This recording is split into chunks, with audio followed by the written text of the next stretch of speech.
সৃষ্টি করেছে তিনি হলেন খোদা। এই মূর্তি পূজা ছাড়ো, আর এক আল্লাহর প্রতি কালিমা পড়ে মুসলমান হয়ে যাও। সুবহানাল্লাহ। মিজাজটা গরম হয়ে গেল নমরুদের। আর ইব্রাহিম আমার কথার উপরে কথা বলে, এত বড় স্পর্ধা তার, এত বড় সাহস। গ্রেফতারি পরোয়ানা জারি করে দিল। ইব্রাহিম আমাদের খোদার উপর কথা বলে, তাকে গ্রেফতার করো, তাকে জ্বালানোর জন্য অগ্নিকুণ্ড তৈরি করো। তাফসিরে মাজহারি আল্লামা সানাউল্লাহ ফারিমতি রহমাতুল্লাহি আলাইহি উল্লেখ করে দেন, বিশাল অগ্নিকুণ্ড সাজাইল আল্লাহর খলিল ইব্রাহিমকে আগুনে জ্বালানোর জন্য। তাফসিরে মাজহারিতে আল্লামা সানাউল্লাহ ফারিমতি রহমাতুল্লাহি আলাইহি উল্লেখ করে দেয়, অগ্নিকুণ্ডের গভীরতা ছিল প্রায় 70 গজ গভীরতা ছিল, আর পাশে 30 হাত প্রশস্ত ছিল বিশাল অগ্নিকুণ্ড। এই আগুনের উপর দিয়া যদি পাখিও যাইতো পুরে ছাই হয়ে যাইতো। এত বিশাল অগ্নিকুণ্ড সাজাইল শুধুমাত্র আল্লাহর খলিল ইব্রাহিমকে জ্বালানোর জন্য। মূর্তি ভাঙার অপরাধে শাস্তি দিবে না। নাউযুবিল্লাহ। ওপর থেকে আরশ থেকে মালিক ডাক দেওয়া, রে নমরুদ, তুমি তো বিশ্ববাসীকে জানাই দিতে চাও, আমার ইব্রাহিমকে শাস্তি দিতে চাও। আমি আল্লাহ বলে দিলাম, ও নমরুদ, তুমি আমার বন্ধু ইব্রাহিম খলিলুল্লাহ একটা পশমও জ্বালাইতে পারবে না। এটা আমি আল্লাহর ওয়াদা। সুবহানাল্লাহ। বিশাল অগ্নিকুণ্ড তৈরি করলো। চতুর্দিকে হাজার হাজার প্রজারা দাঁড়িয়ে আছে, ইব্রাহিম খলিলুল্লাহকে আগুনে ফেলায় দেবে। নমরুদের দুশমন আগুনে পুড়ে ছারখার হয়ে যাবে। আল্লাহ ইব্রাহিম খলিলুল্লাহকে পরীক্ষা করতেছেন। এমন অবস্থায় হাজার হাজার প্রজারা চেষ্টা করতেছে ইব্রাহিমকে আগুনে ফেলানোর জন্য, কিন্তু দ্বারে কাছেই তো যাওয়া যায় না, আগুনে ফেলাবে কিভাবে? চরক গাছ বানাইল। চরক গাছ এক পাশ থেকে সমস্ত লোকেরা টান দিবে, অপর পাশে ইব্রাহিম খলিলুল্লাহকে বসায় আগুনে ফেলায় দিবে। হাজার হাজার প্রজারা চরক গাছ ধরে টান দেয়, কিন্তু চরক গাছ নড়তেছে না, একবারের জন্য নড়তেছে না। মিস্টার ইবলিস নমরুদের কানে কানে এসে বলে, অনমরুদ, কোনো চেষ্টা করে কোনো লাভ হবে না, কারণ তোমার হাজার হাজার প্রজা যদিও চরক গাছে ধরে চেষ্টা করে ইব্রাহিমের পক্ষে, কিন্তু হাজার হাজার মানুষ তৈরি হয়ে আছে। নমরুদ ডাক দিয়ে বলে, শয়তান, আমি তো ইব্রাহিমের পক্ষে কাউরে দেখি না, তুমি কিভাবে বললা ইব্রাহিমের পক্ষে লোক আছে? এমনি শয়তান ডাক দিয়ে বলে, নমরুদ, ইব্রাহিমের খোদা স্বয়ং হাজার হাজার ফেরেশতার মাধ্যমে চরক গাছে ধরে টানতে আসে, তুমি হাজার চেষ্টা করলেও ইব্রাহিমকে আগুনে ফেলাইতে পারবে না। সুবহানাল্লাহ। নমরুদ ডাক দিয়ে বলে, তাহলে এখন কি করা যায়, একটা বুদ্ধি দাও। মিস্টার ইবলিস কানে কানে আয়সা বলে, যদি উলঙ্গ বেহায়াপনা চালু করে দাও তাহলে রহমতের ফেরেশতারা সব দূরে সরে যাবে, আর তুমি এই ফাঁকে ইব্রাহিমকে আগুনে ফালাই দিতে পারবে।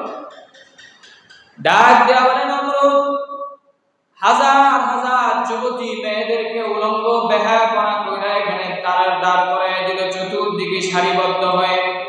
আর ওই যে যুবতী বেহায়া নারীদেরকে ইব্রাহিম খলিলুল্লাহ আগুনের চতুর্দিকে সারিবদ্ধ হয়ে দাঁড়িয়ে করায় দিল, তাদের চিহ্ন দিয়ে দিল, কপালে একটা একটা করে টিপ পরায় দিল। এই যে টিপ পরে মেয়েরা, এটা হলো পতিতালয় মেয়েদের পরিচয়।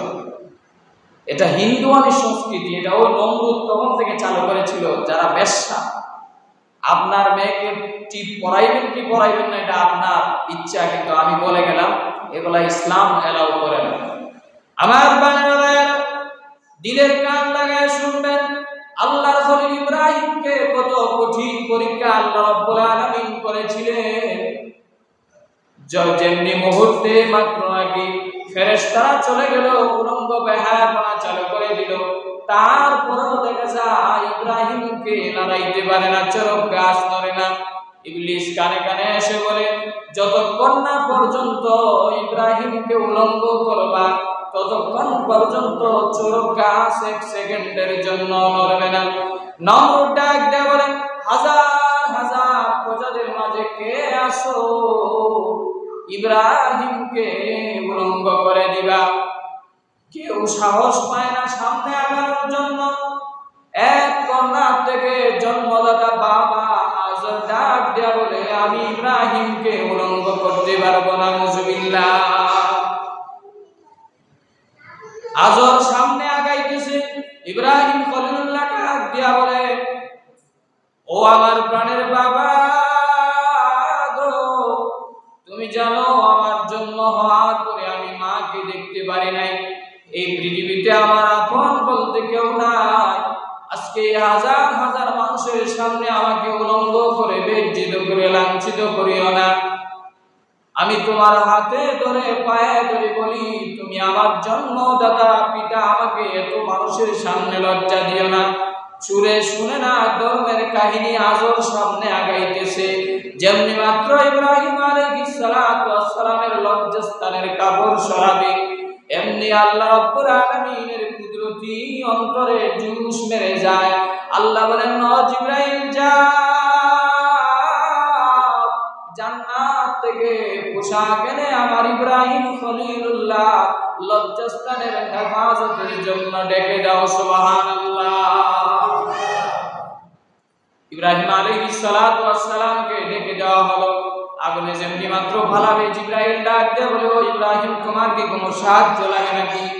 ইব্রাহিম আলাইহিস সালাতু ওয়াস সালাম বলেন, না, আমার কোনো সাহায্যের দরকার নাই। আমাকে যে আল্লাহ আদেশ করেছেন এই পরীক্ষা দেওয়ার জন্য, ওই আল্লাহ কি আমাকে দেখে না? আল্লাহ রাব্বুল আলামিনের এই কথা পছন্দ হয়ে গেল। আল্লাহ রাব্বুল আলামিন ডাক দিয়ে বলে, কুলনা ইয়া নারু কুনি বারদাও ওয়া সালামান আলা ইব্রাহিম। আল্লাহু আকবার। আমার বান্দারা, আল্লাহ রাব্বুল আলামিন আগুনের পিছনে একটা স্টেটমেন্ট দিয়া দিলেন, একটা নিউজ দিয়া দিলেন, হে আগুন, আমার বন্ধু ইব্রাহিম খলিলুল্লাহর একটা প্রশ্ন যেন না করে, হে আগুন, তুমি দ্রুত আগুনের ফুলের বাগানে পরিণত হয়ে যাও। সুবহানাল্লাহ। ইব্রাহিম খলিলুল্লাহ এখানেও পরীক্ষাতে পাস হয়ে গেলেন। আরে ভাই, শুধু তা নয়, 80 থেকে 86 বছর বয়সে আল্লাহ রাব্বুল আলামিনের কাছে ইব্রাহিম খলিলুল্লাহ শুধুমাত্র দোয়া করে, রব্বি হাবলি মিনাস সালিহিন, ও আল্লাহ আমাকে নেককার পুত্র সন্তান দান করুন। আল্লাহ রাব্বুল আলামিন জানায় দিলেন, ফাবাশশারনাহু বিগুলামিন হালিম। যাও ইব্রাহিম, তোমার দোয়া মঞ্জুর করে আমি আল্লাহ তোমাকে সহনশীল, ধৈর্যশীল একজন সন্তানের সুসংবাদ দিলাম। সুবহানাল্লাহ। 80 থেকে 86 বছর বয়সে দোয়া করতে করতে, কান্নাকাটি করতে করতে, তারপরে ইব্রাহিম আলাইহিস সালাতু ওয়াস সালামকে আল্লাহ একটা সন্তান দান করলেন, যার নাম হলো ইসমাঈল। এত সুন্দর সন্তান আল্লাহ দিলেন, যে সন্তানের দিকে তাকাইলে মা বাবার ক্ষুধা নিবারণ হয়ে যায়। কিন্তু আল্লাহ রাব্বুল আলামিন ইব্রাহিম খলিলুল্লাহকে আবারও পরীক্ষা করতেছেন। ডাক দিয়ে বলে, ও ইব্রাহিম, তুমি যদি আমার বন্ধু হইতে চাও, তুমি যদি আমার খলিল হইতে চাও, তোমার শিশু পুত্র আদরের টুকরা কলিজা টুকরা ইসমাঈল এবং তোমার স্ত্রী হাজরাকে নির্বাসন দিয়ে দাও। বাইজি জারআইন ইনদা বাইতিকাল মুহাররাম। আল্লাহ রাব্বুল আলামিন বলেন, এমন জায়গায় নির্বাসন দাও যেখানে ঘর নাই, বাড়ি নাই, টাকা পাওয়ার কোনো ব্যবস্থা নাই।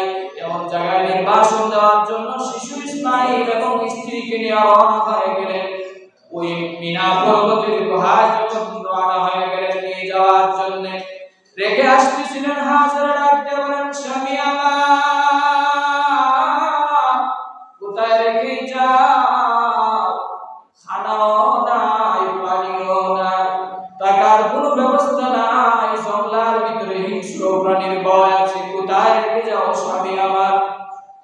ইব্রাহিম আলাইহিস সালাতু ওয়াস সালাম আবেগকে প্রশ্রয় না দিয়ে বলেন, শুধুমাত্র আকাশের দিকে হাত উঠায় বলেন, আমার আল্লাহ আমাকে পরীক্ষা করতেছে। এই কথা বলার সাথে সাথে হাজরাও কত আল্লাহ প্রেমিক ছিলেন।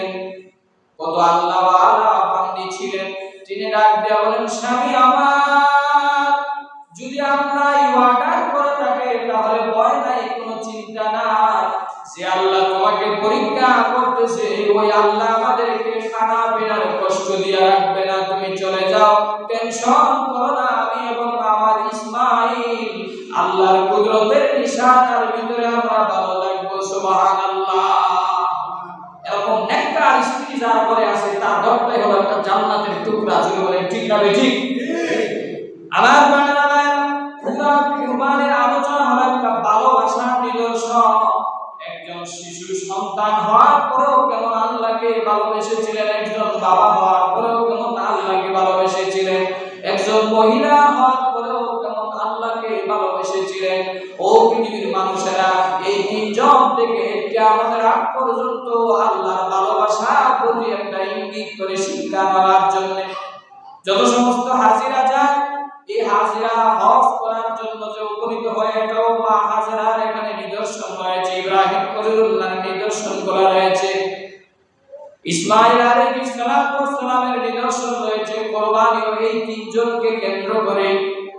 এইজন্য আমার প্রাণের ভাইরা বলতেছিলাম, ইব্রাহিম আলাইহিস সালাতু ওয়াস সালাম চলে গেলেন সুদূর শাম দেশে, এদেরকে নির্বাসন দিয়ে একে একে দেখতে দেখতে প্রায় 7 থেকে 8 বছর হয়ে গেল। বাবা মনে মনে ভাবতেছে, না হারে আমার সন্তান আজ না জানি দেখতে মনে হয় কত বড় হয়ে গিয়েছে, কত সুন্দর হয়েছে, আমার সন্তানকে কতদিন হলো আমি দেখতে পাই না। ইব্রাহিম আলাইহিস সালাতু ওয়াস সালাম যেমনি মাত্র মনে মনে ভাবতেছে আমার সন্তান বড় হয়ে গেছে, আমি যাব এক সময় আমার সন্তানকে দেখার জন্য, এমনি আল্লাহ রাব্বুল আলামিন 8 জিলহজ রাত্রিবেলা স্বপ্নে দেখাইলেন, ও ইব্রাহিম তুমি তোমার প্রিয় বস্তু আমি আল্লাহর রাস্তায় কুরবানি করো। সুবহানাল্লাহ। নবীদের স্বপ্ন কিন্তু মিথ্যা ছিল না, নবীদের স্বপ্ন ওহী, নবীদের স্বপ্ন সত্য। আমাদের স্বপ্ন সত্যিও হতে পারে, আবার মিথ্যাও হতে পারে। জুড়ে বলেন ঠিক না ঠিক? আমাদের স্বপ্ন সত্যিও হতে পারে, মিথ্যাও হতে পারে, কিন্তু নবীদের স্বপ্ন ছিল সত্য। ইব্রাহিম আলাইহিস সালাতু ওয়াস সালাম 8 জিলহজ সূর্য ওঠার পরে 100 দুম্বা আল্লাহর রাস্তায় কুরবানি দিলেন। আবার 9 জিলহজ রাত্রিতে আল্লাহ রাব্বুল আলামিন স্বপ্নে দেখাইলেন, ইব্রাহিম তুমি তোমার প্রিয় বস্তু আমার রাস্তায় কুরবানি দাও। ইব্রাহিম আলাইহিস সালাতু ওয়াস সালাম আবারো 9 তারিখ 9 জিলহজ 100 উট আল্লাহর রাস্তায় কুরবানি দিলেন। কয়শো? 100 উট আল্লাহর রাস্তায় কুরবানি দিলেন। হয় নাই? আবার 10 জিলহজ রাত্রিতে স্বপ্নে দেখলেন, ও ইব্রাহিম খলিলুল্লাহ তুমি তোমার প্রিয় বস্তু আমি আল্লাহর রাস্তায় কুরবানি দাও। সুবহানাল্লাহ। আর জোরে আওয়াজ করে বলেন সুবহানাল্লাহ। ইব্রাহিম খলিলুল্লাহ বুঝার বাকি রইল না, আমার এই বৃদ্ধ বয়সে আমার তো আর আদরের কোনো জিনিস নাই, আমার একমাত্র আদরের জিনিস হলো আমার ইসমাঈল। আমার ইসমাঈলকে মনে হয় আল্লাহ কুরবানি করার জন্য আদেশ দিয়েছেন। সকালবেলা দেরি না করে আজ বাবা 7-8 বছর 10 বছর পরে রওনা হবে সন্তানের মায়ায় সন্তানকে দেখার জন্য, আদর করবে, স্নেহ করবে, কিন্তু না, আজকে আল্লাহর অর্ডার পেয়ে বাবা আল্লাহর ভালোবাসা পাওয়ার জন্য ছেলের প্রতি রওনা হইতেছে ছুরি নিয়া আর রশি নিয়া। জুড়ে একবার বলা যাবে কি আল্লাহু আকবার। শুধু শাম দেশ থেকে আরব দেশে সৌদি আরবের মক্কা নগরীতে মিনা পর্বতের দিকে রওনা হয়ে গেলেন বাবা ইব্রাহিম ছুরি নিয়া। যাইতে যাইতে মিনা পর্বতের গুহায় যা পুরাটা থামাইলেন, দেখেন শুধু শুধু সন্তানেরা খেলাধুলা করতেছে। ডাক দিয়া বলে, এখানে কোনো ইসমাঈল নামে কোনো সন্তান আছে নাকি, কোনো ছেলে আছে নাকি? ডাক দিয়া বলে, না, আমরা তো ইসমাঈল নামে কাউকে এখানে দেখি না, আমরা তো চিনি না, তবে একটা সন্তান আছে ওই পাহাড়ের উপত্যকায় বসে বসে আকাশের তারকা গুলা বলে আর বলে, এটা আমার আব্বু, এটা আমার আব্বু।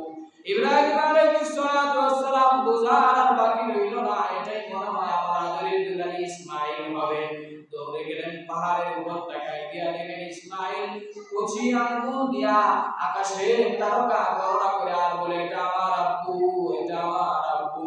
ইব্রাহিম ডাক দিয়া বলে, এদিকে আয়, এদিকে আয়, ও আমার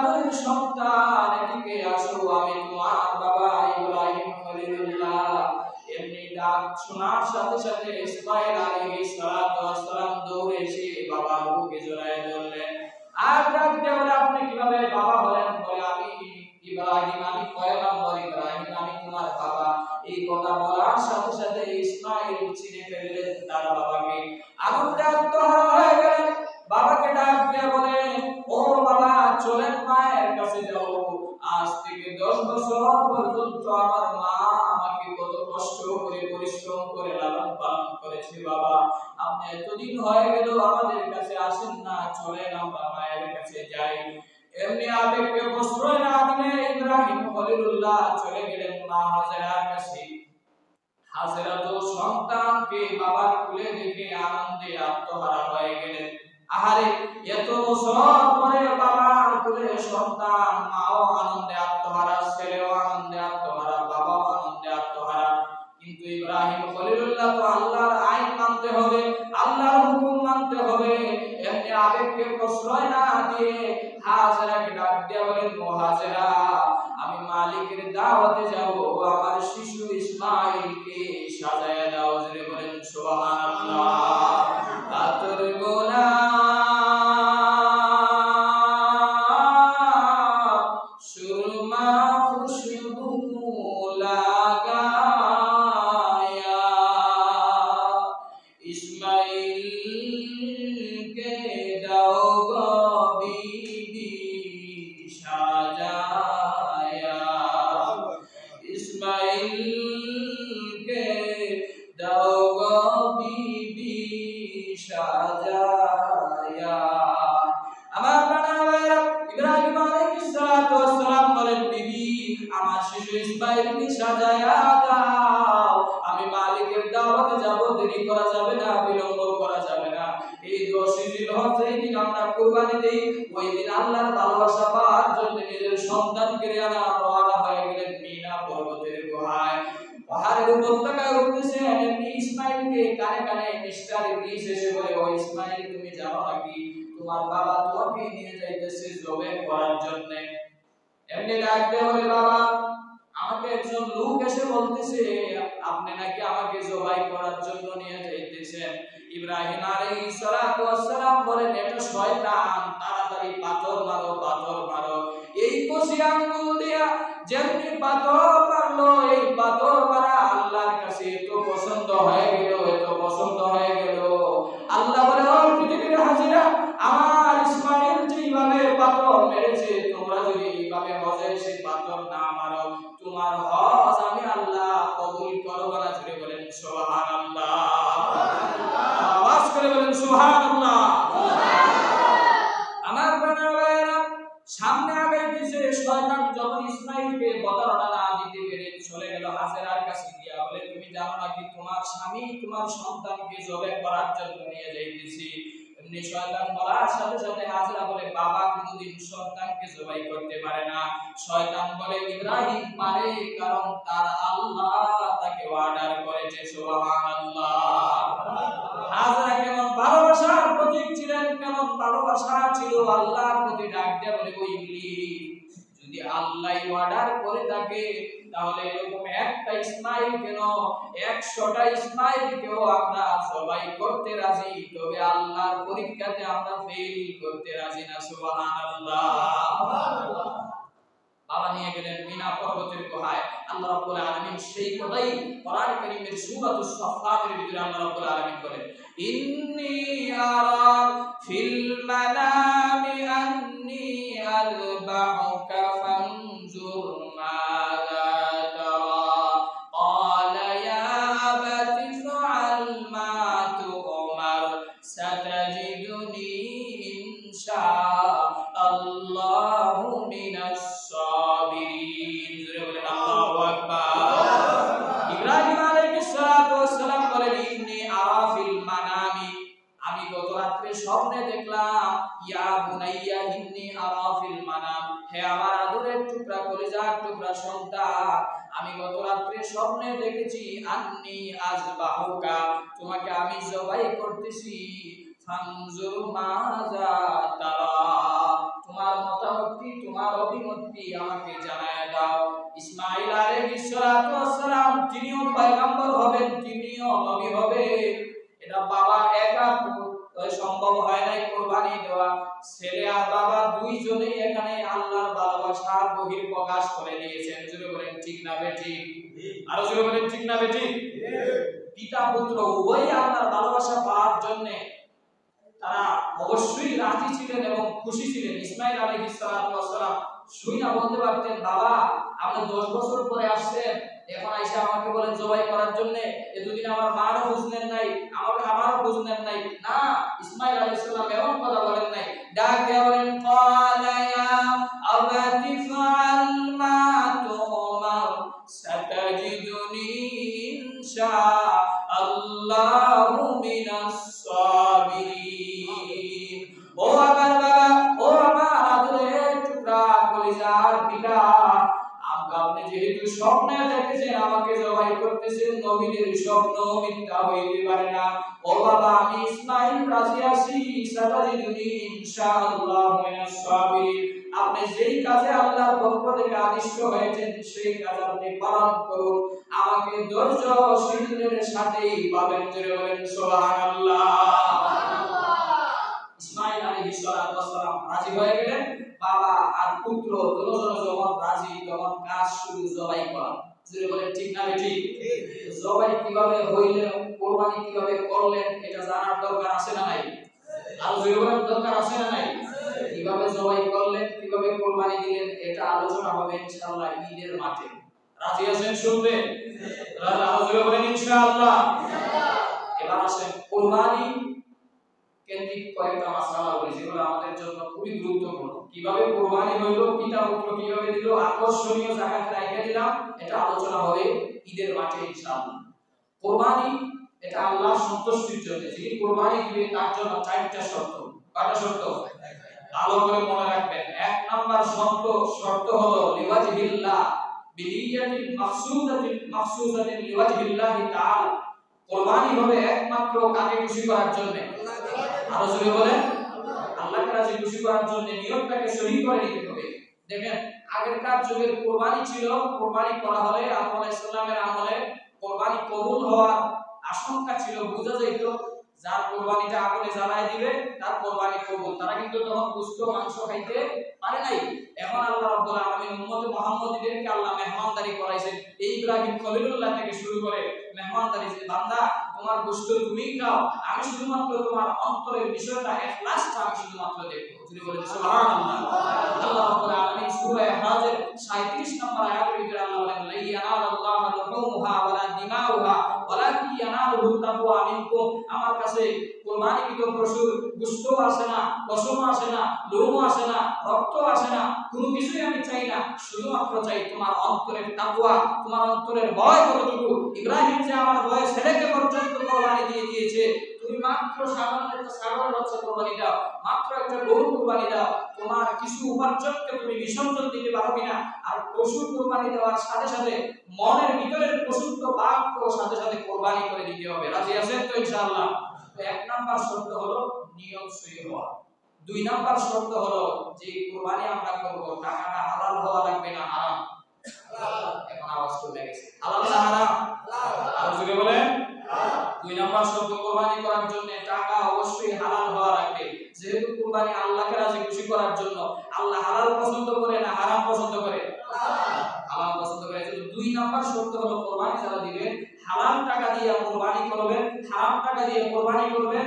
যত লাখ টাকা দিয়ে আপনি গাবতলী বাজার থেকে আর ঢাকার বিশাল বড় বড় বাজার থেকে উট করে আনেন না কেন, আর গরু কিনে আনেন না কেন, 5 লাখ টাকা দিয়ে মালা পরাইয়া সারা বাজার ঘুরাইলেন, টিকটক কামাইলেন, ফেসবুক কামাইলেন, ইউটিউব কামাইলেন, কোনো লাভ হবে?